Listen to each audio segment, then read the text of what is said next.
maybe as a filmmaker. So I created a vision for the country, and it was about majesty and elegance and beauty, really like a renaissance. And that carried over to the pageantry in the White House and film productions that we made about our history and heritage.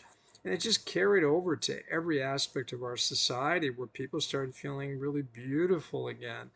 And this inspired noble deeds. And the great thing about it, Crimson, was that I didn't have to dictate the terms of that experience. People beheld the beauty and vivified it on their own terms. And I was more like just the rudder on the ship, you know?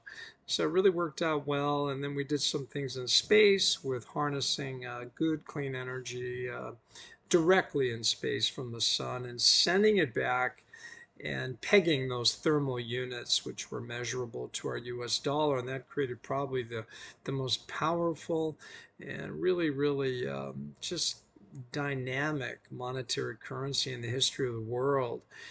Took us off the fiat currency. And then the other thing, too, is of course we took the tax burden off of the American people. We started using external revenue.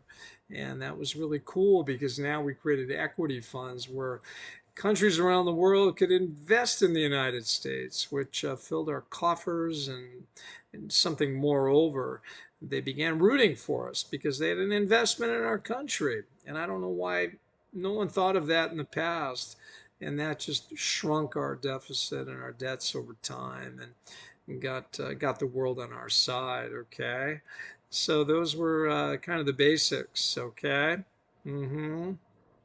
Okay, well, how it is they voted for me. Well, I really walked the country, got to know people, and I'm a really hard worker. And I think as a teacher, I always had something to say, and I gave a lot of advice to people about their own personal lives. I'm a Christian, and I shared my testimony, and they were just really open. It was the right time in America's history to invite kind of an outsider who had a decent amount of education. I'm really a self-educated person, and someone who had a really kind of a vision that was really creative.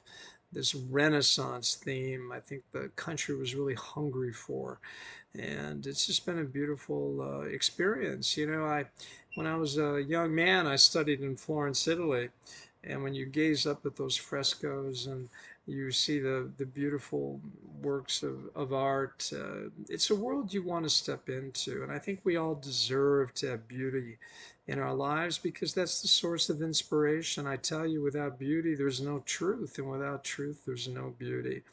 And God presents himself as a beautiful creator, and we live in a beautiful universe. And therefore, to me, it only made sense that we have a beautiful America. Okay, so that's it.